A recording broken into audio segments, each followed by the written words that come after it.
You know, school safety is a big priority for Volusia County. Hello and welcome to Volusia Magazine. I'm Amber Osman.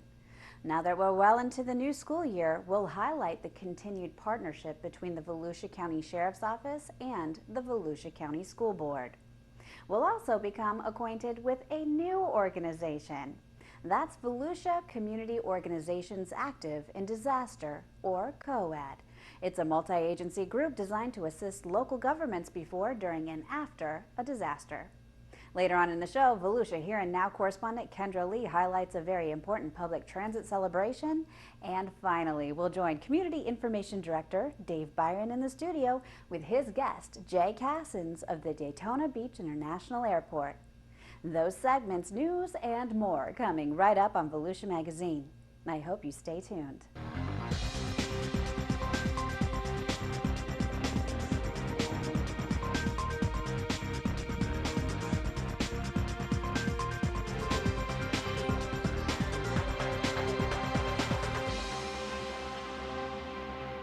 Volusia County's Charter Review Commission is officially underway with what's expected to be a year-long review of the Volusia County Home Rule Charter. The charter, the local constitution for the operations of Volusia County government itself, requires a citizen review at least every 10 years. If the commission recommends amendments to the charter, those will go directly to Volusia voters in the November 2016 general election. At its recent organizational meeting, the commission elected J. Hyatt Brown as its chair and Glenn Ritchie Sr. as the vice chair. Both are well-known area business leaders and former elected officials. Brown is the CEO of Brown & Brown Insurance and a former speaker of the Florida House of Representatives. Ritchie, the owner of John Hall Chevrolet, is a former mayor of Daytona Beach. And this is a much more efficient form of government. It is a form of government particularly suited for a growth area, which we are. It's also particularly suited for economic development. And so we're going to try to do everything as a Charter Review Commission to consider any kind of changes to the charter that may be an aid and assist to economic development. The 15-member commission was appointed in July by the Volusia County Council. Volusia County was the first county in the state to have a citizen-approved home rule charter as a result of a countywide vote in June of 1970. Commission members want to hear what Volusia County residents have to say about the charter.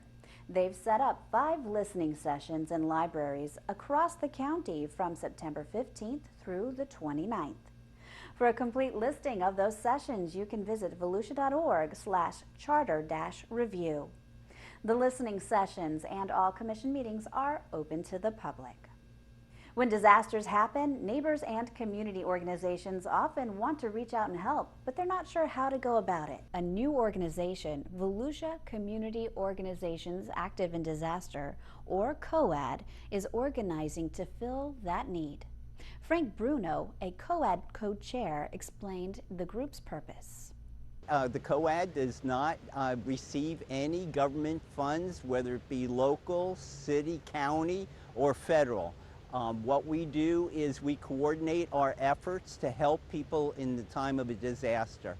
We also prepare people for disaster time, and we show people how they can become more involved in protecting themselves and their neighbors and their community in a disaster.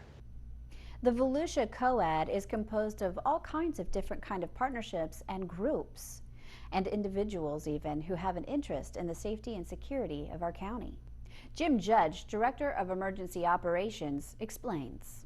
And the COAD is so important to Volusia County and all over Volusia County in that should we have a disaster, they're able to respond and assist our citizens in getting back on their feet, because as you know, government is not able to go on to private property, where the COAD, the volunteers with the community organization active in disaster, is able to go on to private property, help the homeowners be able to get debris or whatever it might be over to the side of the road so we can get it removed. So absolutely an important part of our community preparedness, community response. For more information about COAD, you can go online to volusiacoad.org, or you can come to the group's next meeting at 2 p.m. Wednesday, September 16th in the Volusia Room at the Daytona Beach International Airport.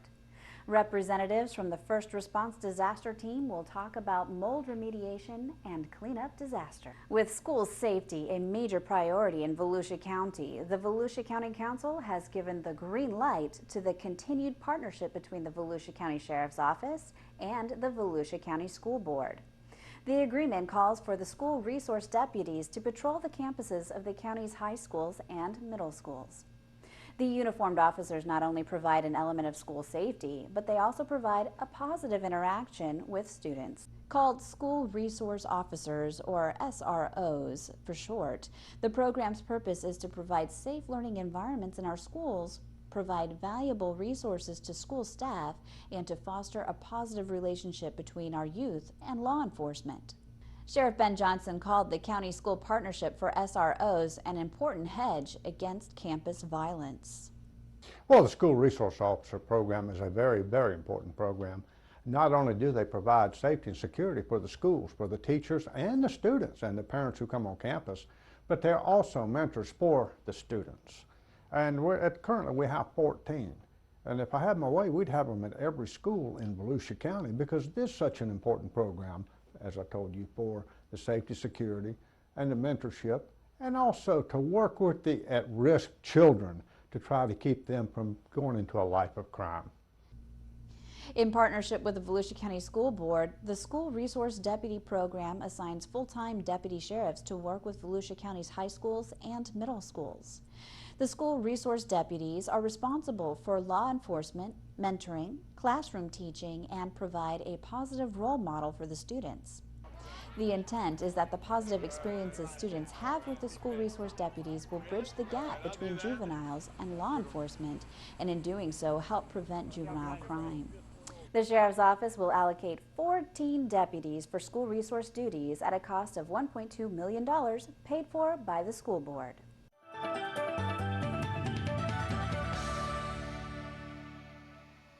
Hi, I'm Deb Denny's with the Volusia County Council, reminding you that there are more than books at the public library. Volusia County's public libraries are branching out to keep pace with our patrons' changing needs.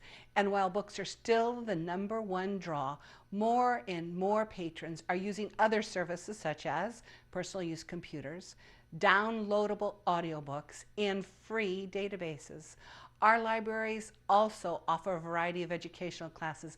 Visit volusialibrary.org to see what our libraries have to offer you.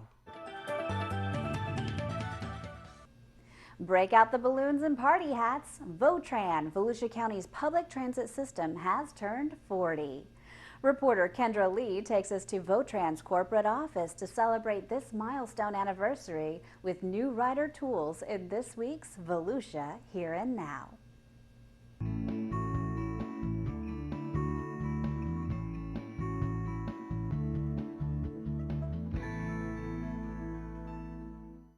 Since 1975, Votran has served the citizens of Volusia County by providing clean, safe, and friendly transportation services. Now, 40 years later, Votran not only provides transportation services, but new ways to help riders get to where they're going. We've got a variety of new technology that we're calling our rider tools. Rider tools allow citizens hands-on access to trip planning, alerts, online payments, real-time bus information, and more from their cell phones or computer. When boarding any Votran bus, tracking your next bus or transfer is as easy as loading the MyStop mobile app. We've got the new mobile app, so there's an iPhone app and a soon to be Android platform app, and that provides you with access to trip planning, to all the routes, to real-time bus information, where the buses are, whether you've missed the bus, what time the bus is going to be at your exact location, all kinds of great things. Vo, and you're on the go. Votran has also rolled out a rider tool called Vo2Go. This service allows riders to receive real-time bus updates by using a short code phone number and text messages. Text Vo2Go is something that has recently been implemented, and signage has been placed out on all of the bus stop signs throughout the county. If you're at a bus stop and you have a text message, a phone that's capable of sending and receiving text messages, you can text the bus stop number to that 321123. You'll get a text message back in a matter of seconds that'll give you the next 2 to 3 real-time bus arrivals at that location. So should help people that are out there standing at the bus stop and they're wondering whether or not they've made it to the stop on time or what time the bus is going to arrive. So a lot of cool things that we've got going with the technology these days. With these tools, Votran aims to enhance their riders' transportation experience. They also take pride in providing quality service to the citizens and visitors of Volusia County. Votran's really excited for our 40-year anniversary coming up. We've been providing the folks of Volusia County, the visitors of Volusia County, with quality public transportation for many, many years. And if you haven't had an opportunity to get out and try the bus, give us a shot. We're clean, we're safe, we're on time. We've got a great group of bus operators that are welcoming you onto their vehicles every day and providing you with safe transportation. So a lot of exciting things have happened over the years, and we're just excited for the next 40. To learn more about Votran's 40 years of service and to start using the rider tools, visit Votran.org. For Volusia Here and Now, I'm Kendra Lee.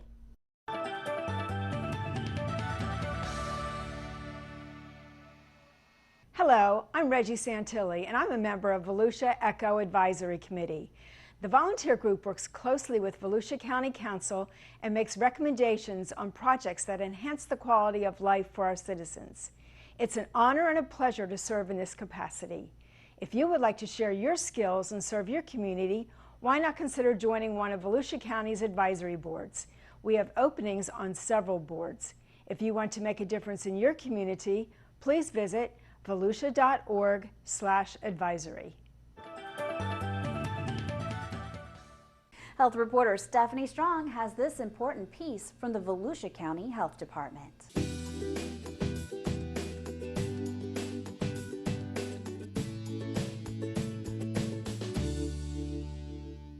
An estimated 88 million non-smoking Americans, including 54% of children aged 3 to 11 years, are exposed to secondhand smoke. Driving while smoking is becoming especially dangerous because of the confined space that leads to intense secondhand smoke inhalation by passengers. It's extremely dangerous for children because their bodies are still compromised, they're still developing, and sometimes the toxins that are taken in by those children can emit some dangers to their developing bodies. Secondhand smoke comes from lit cigarettes and cigars. It also comes from smoke breathed out by smokers.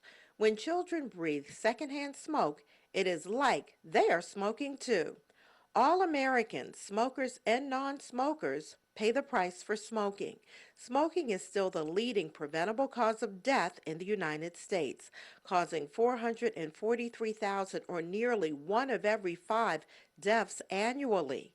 These include 46,000 heart attack deaths and 3,400 lung cancer deaths among non-smokers who are exposed to secondhand smoke. Secondhand smoke is the smoke that's emitted off of a tobacco product. It could be cigarettes, it could be cigars. Any lit tobacco product is going to emit the smoke. The smoke that comes off of it while it's lit, whether it's from the burning end of a cigarette or whether it's from the smoke that a tobacco user would exhale, is what we call secondhand smoke.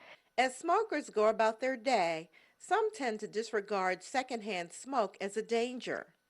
Ask people not to smoke around your children. Support family and friends who also want to stop smoking. Decide to have a smoke-free home and car, and ask family and friends to respect that decision. Get rid of all ashtrays in your home. Teach your children to stay away from secondhand smoke, and encourage your teens not to smoke. Each year, 37,000 Americans die in car accidents.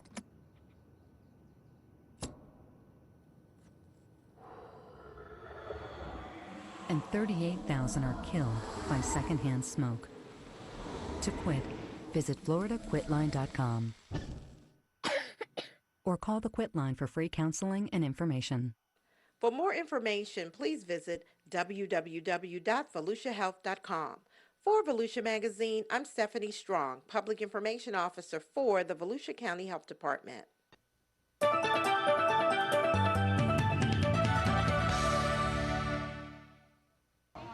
Hello, I'm Joshua Wagner, Volusia County Council, District 2. Need some inexpensive family fun?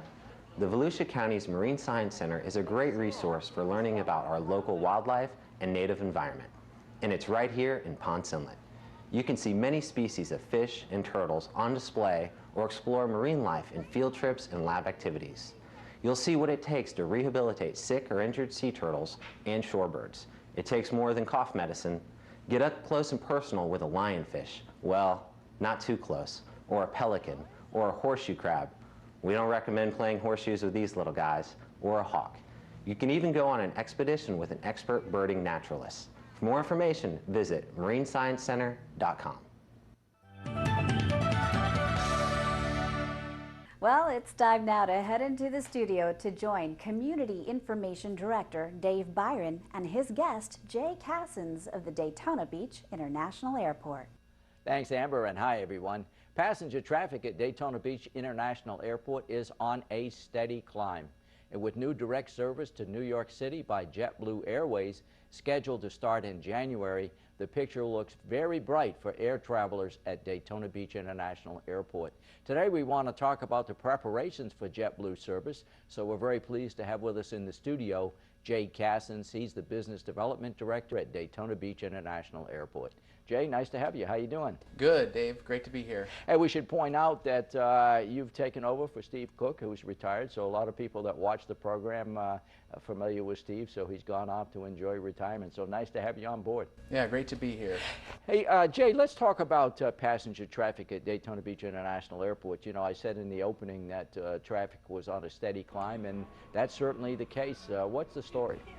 Yeah, absolutely. You know, right now, year over year, we're up slightly, right around 1%. There have been some dips recently in the summertime, and that's not a result of the lack of demand. Right. The capacity's there. You know, between U.S. Airways and Delta Airlines, for the month of July, we were at 93% load factor, wow. which is outstanding. And for those that don't know and don't understand load factor, that's how well you're filling up the plane. So if you have 100 seats on a plane and 93 of them are filled, then it's 93% load factor. So that's really great to see. And Delta specifically was 96% load factor, wow. which is well above the national average, which is at 84%. So the demand is there for the Daytona market, and I think going forward, starting in October, it really looks positive looking at the future schedules. And I don't think we're going to look back from there. Yeah, you know, it's interesting, Jay, you know, to mention the load factors, because anyone that flies in and out of Daytona Beach knows that all the flights coming in and all the flights going out are virtually full, which you just said, which I would think certainly helps make the case when you are talking to either the existing carriers or new carriers about the ability to make money in Daytona Beach and fill those seats. Yes, absolutely. I think it's great that you mentioned. I think anytime you fly out of Daytona here, you'll find that the flights are totally full, right. Oversold on most of them. So that's great for the airport and great for the airlines. And specifically related to, you know, looking at other airlines and air service development and marketing towards those airlines, you know, showing those consistent load factors, especially as high as they are, is very positive for the right. airport. Well, speaking about positive, you know, big news these days is the fact that JetBlue, based in New York, you know, one of the top carriers in the air in the United States today, they're going to start service in Daytona Beach in January. I think it's January 7th, is that what it is? Yes, that's correct. And direct service to New York City, the #1 destination out of Daytona Beach for area travelers. That's got to be a very, very big sign, and certainly big news at the airport. Oh yeah, absolutely. You know, the service starts in January 7th, and it'll be daily nonstop service to JFK. It'll be at 1:30 will be the departure, and then it'll later change to 3:30. So, right. You know, looking at the numbers of travelers that are using Delta and American Airlines right now, I think a large majority of them are headed for the New York market. So right. This is really a win-win for the local community, the passengers, and the airport itself. So. You know, and JetBlue has put the tickets on sale now, and when you go online and try to book a flight to New York out of Daytona Beach, those fares are very competitive. They're very reasonably priced fares as they've gotten out of the box. Yes, more than reasonable. You know, fares right now are right around $200 for a round-trip ticket. You know, that really can't be beat. So right. that's a huge thing for the community. And you know, I don't think we would have this JetBlue service if it wasn't for an all-out community effort. I know there's been a big pledge by our major businesses and industries to contribute to a travel bank. The area's tourism promotion authorities have contributed money, the county's contributed money. So without that travel bank and that pledge, probably wouldn't have landed this carrier. So that's very important. Yes, you know, part of air service development is not only having the airport market to the airlines, but having the community market to the airlines as well, because that's the big driver in the airline success, is the community itself. Right. And without community support, you know, you're not going to get those JetBlues and other carriers that want to come in here. And between the travel bank and the marketing and the risk mitigation, well over $600,000 have been contributed by the private sector, which just is outstanding. Give the public just kind of a general overview of some of the things that you have to do to get ready for a new airline. It's a lot of work that goes into this. Yeah, absolutely. I don't think a lot of people get to really see what goes on behind the scenes. And, you know, between the marketing and the travel bank and the ground operations and the airline leases that we have to implement, that's a lot of work. Typically at a JetBlue location, it's going to be JetBlue employees doing the ground handling and the servicing of those aircraft. Well, in this case, it's actually the county. It's a county function that we perform for the airline. So we have to prepare for JetBlue, and we've never served those type of aircraft here before. The Embraer 190 and the Airbus 320 will be the flights that you see every day, the Airbus 320 specifically. And those are things, those are aircraft that we've never serviced before, so there's a lot of preparation. Yeah, you would think that, unless you're in the business the way you are, you would think that servicing all aircraft is pretty much the same, but I guess you're saying that is not the case. That is not the case. There's different requirements for every aircraft. The air conditioning unit that cools the aircraft when it's at the gate, that has to be at a different capacity than some of the other aircraft that we serve. So a different tow bar, additional staff that we have to hire. So there's a lot that goes into it, creating a new airline lease agreement. And again, the marketing, the New York marketing that JetBlue's doing, and we have a part in that, we have a say in that. And then also the local marketing as well. So there's a lot that goes into the whole process. You know, speaking of excitement, Jay, one of the other things, and it's more of a longer term thing that is going on at the airport, and it's kind of just in the planning stages right now. It's hard to believe, but the airport terminal was built in 1992. It's time, you know, to freshen it up a little bit, and you're looking at kind of a cosmetic upgrade for the whole look and feel of the airport terminal. Give us kind of a general thought about what you're doing there. Well, you know, if you come out to the airport right now, you're going to see a lot of improvements that are happening. We're upgrading the parking facilities. We're putting in a new revenue control system. We've repainted the parking exit, put up digital signage for customer ease to exit the facility. We're repainting the exterior right now. We're doing upgrades to the bathrooms. And then long term, we're in the preliminary stages of doing a complete, I guess, upgrade to the terminal and really bringing it up to a more modern look.